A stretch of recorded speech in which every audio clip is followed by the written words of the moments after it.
Суррогат ана боламын деп сорлап қалған әйел мән-жайды ашық айтты. Құрметті оқырман, каналыма тіркеліп, ақпаратты соңына дейін тыңдап, ұнаған болса лайк басып, комментарийде өз ойларыңызбен бөлісіңіздер.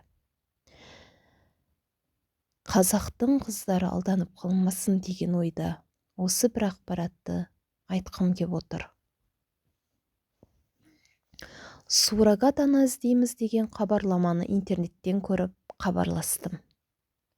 Сөйлестім. Жақсы адамдар сияқты көрінген. Жарнамада жазылған мекен-жайға бардым. Өздері алып кетті. Барған соң мені табиғи жолмен бала туып беруге мәжбүрледі. Ал келісімшартта эко арқылы туу туралы жазылған. Жарнамада да солай жазылған еді. Мені мәжбүрлеп қинап ұстады. Қашып кетуге бір-екі рет мүмкіндік болды. Анализ тапсырдық, нәтижесі шықты. Сол нәтижені алуға барған күні табиғи жолмен жүкті болғанымды білдім. Қасымда Назерке есімді таразды қыз болды. Екеуміз бірге үйге қайтамыз деп тұрған жерімізден ешқайда кетпейтінімізді айтып, пышақпен қорқытты.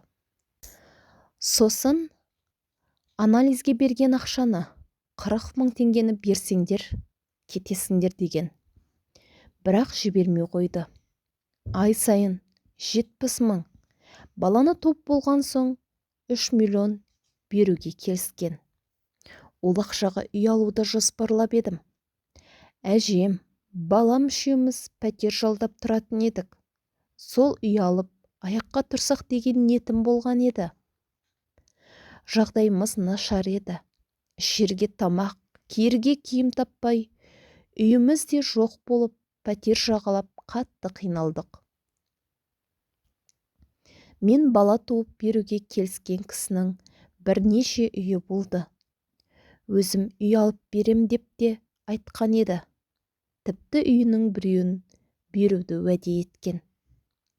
Күйеуімен ажырасқаннан кейін ешқандай көмек болған жоқ оның тарапынан. Балам да әлі кішкентай еді. Бар ойым үй алып, артынан оқу, диплом алып, тұрақты жұмысқа тұру болды. Бірақ бүкіл ойым, арман мақсатымның күлі көкке ұшты. Сеніп барған жерім мені құлдықта ұстап, ұрып-соғып әбден қинады. Ол жер қыздарды некесіз ұстап, табиғи жолмен бала туғызатын жер болып шықты.